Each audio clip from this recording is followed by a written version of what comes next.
Tell you, on a day like this, when it's nice and sunny, not a cloud in the sky, there's just something about being able to produce your own electric, getting your own water for free. The whole idea, it just, I don't know.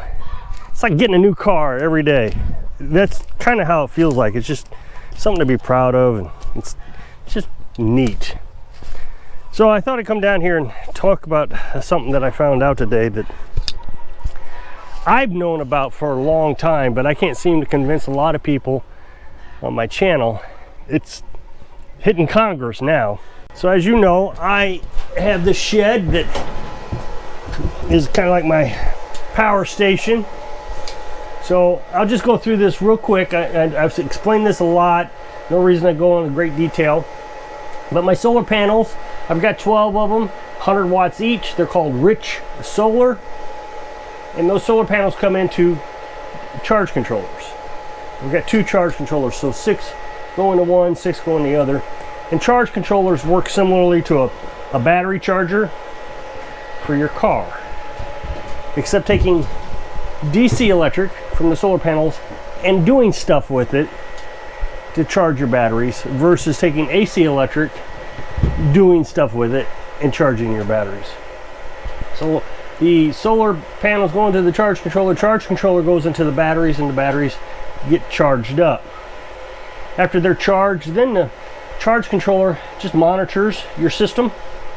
If you're using electric, it'll add a little bit of electric to the system and reduce it just based on your needs at that point.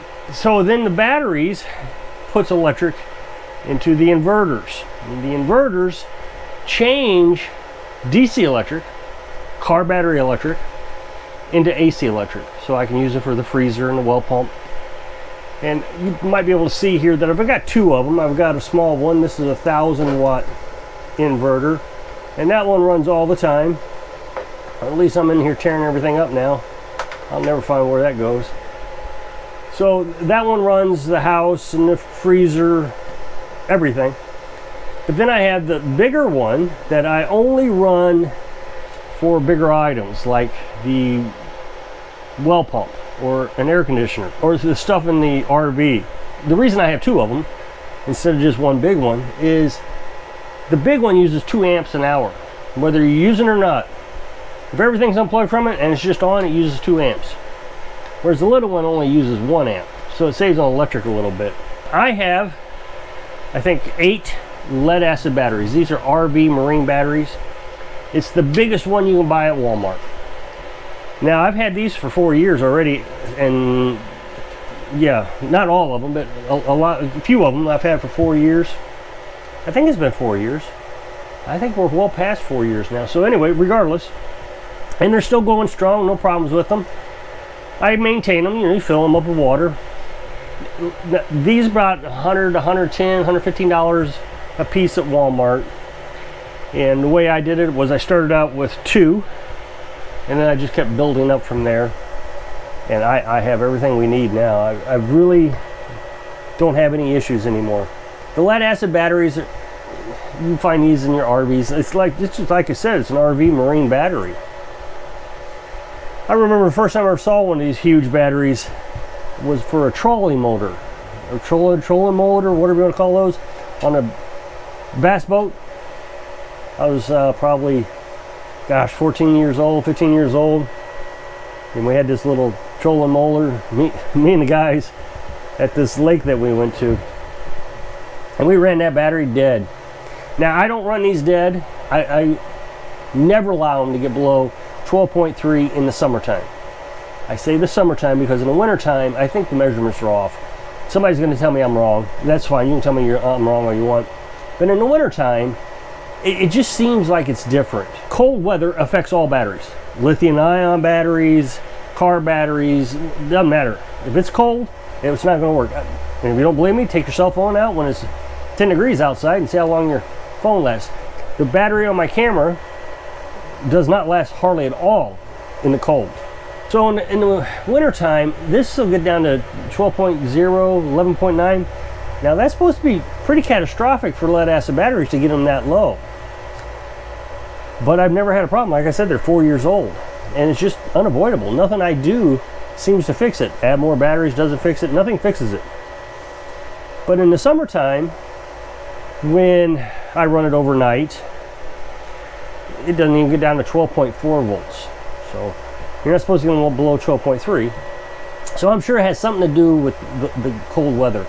That being said, I've had the truck battery in the truck for, I don't know, 5 or 6 years now. And I keep thinking I'm going to replace it. I never do. And in the wintertime, it doesn't want to start the truck. I charge it up, no big deal. And it just keeps going. Since we're not putting this huge load on it, like the truck has to turn over an engine, your truck battery has to turn over an engine, these don't have to do anything that hard. So I guess it works. I'm pretty happy with it. Now, these batteries will last probably 8 years, and then I'll have to replace them. Now, I know there are a lot of people in my comment section that absolutely believes I need lithium-ion batteries. That's the only way to go. Battleborn batteries. And I can guarantee it, I'll have a dozen people tell me, I used to be a lead acid battery guy, and I changed over to lithium-ion, and I'm telling you, it's 1,000 times better. And it's not that I don't believe you. I'm okay, fine. I'm with you on that. It's 1,000 times better. I have a few issues with lithium-ion. One, they're expensive.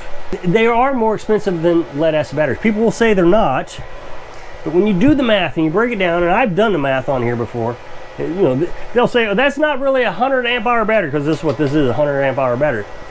It's not really, because you only use 50% of it, so it's a 50 amp hour battery. So I say I have 800 amp hours, but I don't. I only have 400. Whereas if you buy a 100 amp hour lithium-ion battery, it's 100 amp hours. Not. It's about 80, because you're not allowed to get it below 20%. So I'm not convinced that it's that big of a savings.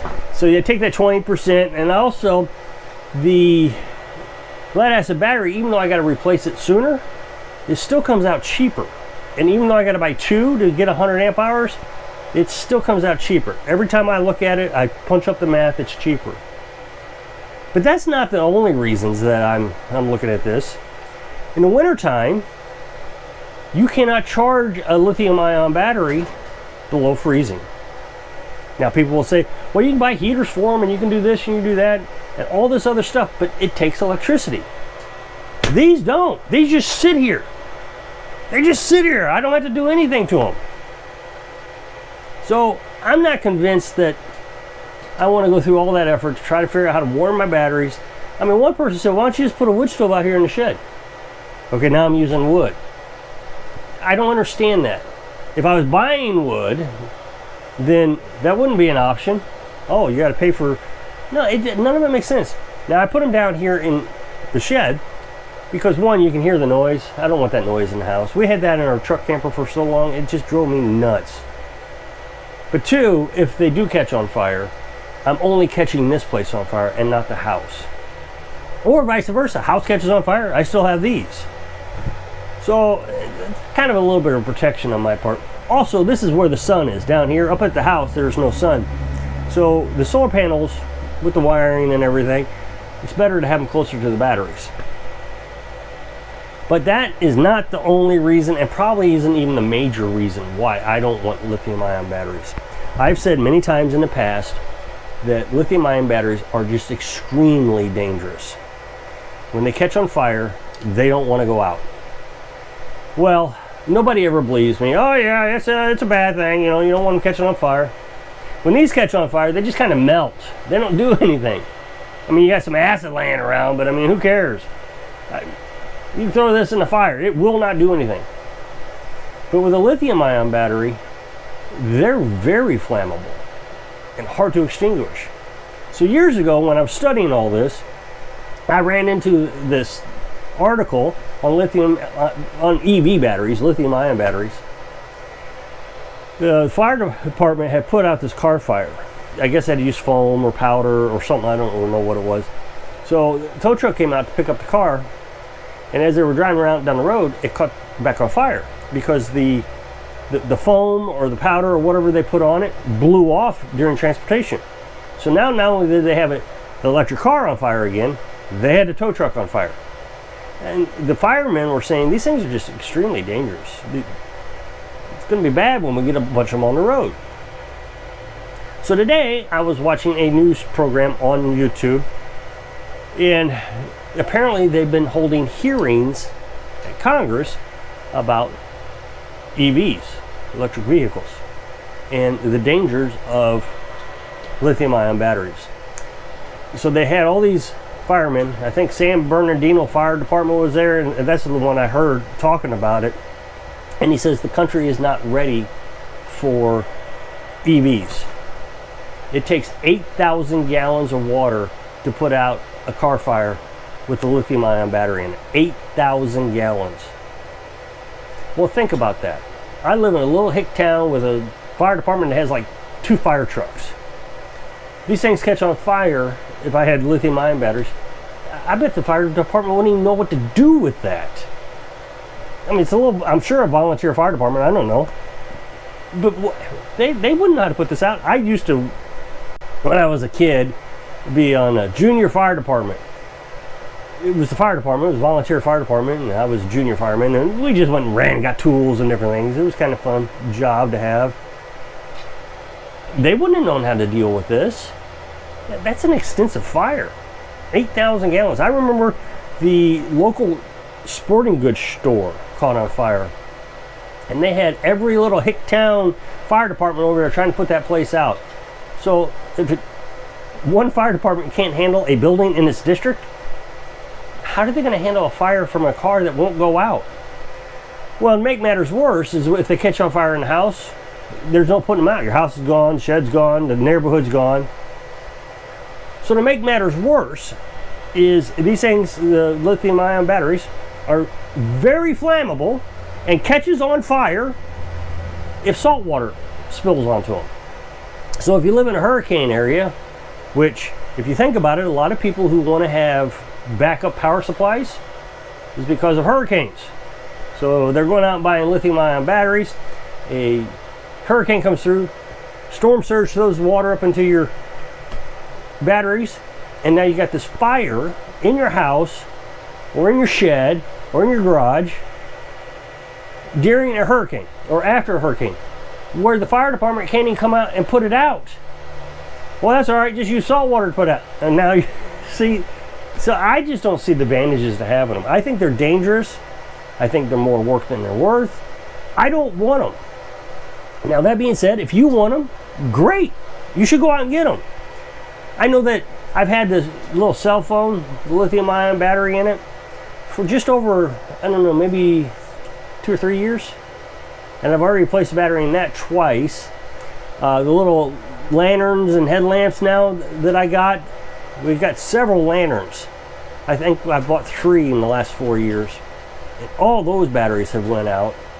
So I don't even see if they're that reliable. Now, I'm sure that the battle-born batteries are really reliable and you only had to replace them every 10 years.